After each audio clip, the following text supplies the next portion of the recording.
Belanda baru secara lisan mengakui kemerdekaan kita 17 Agustus 45 itu tahun 2023, 2 tahun yang lalu. Apakah itu artinya selama itu pula sebetulnya Belanda masih tetap berharap dalam tanda petik untuk bisa kembali mengambil alih Indonesia, begitu? Yang jelas begitu. Kalau menurut saya, semua itu cuma basa-basi diplomasi, Pak. Karena apa? Seharusnya ketika Belanda ikhlas mengakui kemerdekaan kita, tidak hanya secara de facto, dan harus juga tertulis, harus masuk ke dalam sebuah dokumen negara, gitu, Pak. Apalagi di situ dikatakan oleh Perdana Menteri pada saat dia bicara di forum debat dengan parlemen, di luar forum dia katakan langsung, Pak. Ya kan? Tapi secara de jure tidak. Ini satu bukti, ini kelicikan, ya, Pak, kelicikan Belanda, kan. Sampai kapanpun Belanda tetap berharap, ya kan, bekas negara jajahannya kembali kepada Belanda. Ada satu peristiwa, ya, di mana Belanda, ya, memprakarsai sebuah kegiatan yang dinamakan Tribunal Internasional 1965.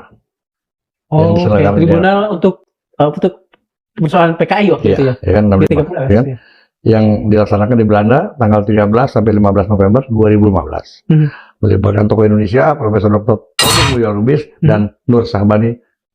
Todung sebagai jaksa penuntut di situ, ya kan? Kemudian menjatuhkan, mendakwa Indonesia sebagai pelaku genosida terhadap anggota PKI tahun 2015. Diputuskan sampai rekomendasi kepada PBB. Apa putusannya? Itu tadi, Pak.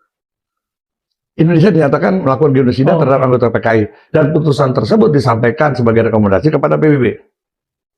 Dan itu dampaknya luar biasa. Terhadap Indonesia. Dampak luar biasanya apa? Rusaklah citra Indonesia pada saat itu, Pak. Hancur benar. Kita lihat, Pak. 2015. Ya, kita lihat, ya.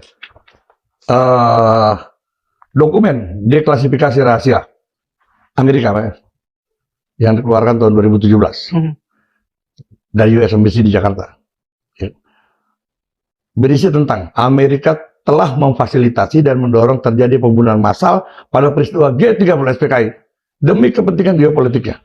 Artinya apa? Ada keterlibatan Amerika lah, ya kan? Nah, di sini kemudian diplomat AS mengakui kepada jurnalis Katie Kadan bahwa mereka telah memberikan ribuan nama pendukung PKI dan orang-orang kiri kepada Angkatan Darat Indonesia. Ini dokumen loh, Pak.